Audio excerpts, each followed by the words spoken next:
ఏపీలో తీవ్ర విషాదం నెలకొంది. ఓ రాజకీయ ప్రముఖుడు కన్నుమూశారు. ఆయన మాజీ ఎమ్మెల్యేగా సేవలందించారు. శ్రీకాళహస్తి మాజీ ఎమ్మెల్యే తాటిపర్తి చెంచురెడ్డి అనారోగ్యంతో ఆయన ట్రీట్మెంట్ పొందుతూ కన్నుమూశారు.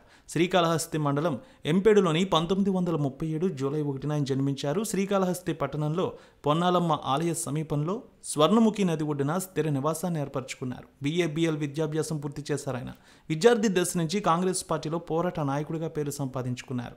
మంచి రాజకీయ నేతగా ఆయన ఎదిగారు. 1978, 83, 85 ఎన్నికల్లో కాంగ్రెస్ పార్టీ తరఫున శ్రీకాళహస్తి నుంచి అసెంబ్లీ అభ్యర్థిగా పోటీ చేశారు. కానీ వరుసగా 3 ఎన్నికల్లో ఓటమి పాలయ్యారు. అయినా ఆయన పట్టు వదలలేదు.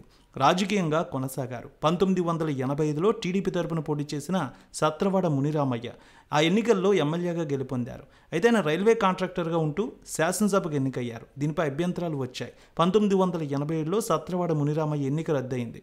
88లో ఉప ఎన్నిక జరిగింది. ఆ ఎన్నికల్లో టీడీపీ అభ్యర్థి కొండిగారి శ్రీరామ్మూర్తిపై చెంచురెడ్డి సుమారు 4419 ఓట్ల మెజారిటీతో గెలుపొందారు. అయితే అక్కడ స్థానిక నాయకులందరూ కూడా ఆ ఉప ఎన్నికల్లో ఆయనకి ఓటు వేసి గెలుపొందేలా చేశారు. సుమారు 18 నెలల పాటు ఎమ్మెల్యేగా ఆయన ప్రాతినిధ్యం వహించారు. సుదీర్ఘకాలం కాంగ్రెస్ పార్టీలో కొనసాగారు. ఆయన రాష్ట్ర నాయకుడిగా మంచి గుర్తింపు పొందారు. చిత్తూరు జిల్లాలో తనకంటూ ఒక ప్రత్యేక గుర్తింపు సంపాదించుకున్నారు 18 నెలల కాలంలో. అయితే 2019 ఎన్నికల ముందు ఆయన వైఎస్ఆర్ కాంగ్రెస్ పార్టీలో చేరారు. ఇటీవల వయసు మీద పడడంతో అనారోగ్యానికి గురయ్యారు. తిరుపతిలోని ట్రీట్మెంట్ పొందుతూ సోమవారం సాయంత్రం ఆయన మరణించారు. ఆయనకు భార్య సుభద్రమ్మ, కుమారుడు మోహన్ రెడ్డి, కుమార్తెలు చెంచులత, బాలమ్మ ఉన్నారు. ఆయన మరణ వార్త విన్న వైసీపీ నాయకులు, స్థానిక కాంగ్రెస్ నాయకులు కూడా తీవ్ర విషాదంలో మునిగిపోయారు. కడసారి ఆయన్ని చూసేందుకు పెద్ద ఎత్తున నివాసానికి వస్తూ ఉన్నారు. బుధవారం ఇంటి దగ్గర అంత్యక్రియలు జరిపేలా కుటుంబ సభ్యులు ప్రకటన కూడా విడుదల చేశారు.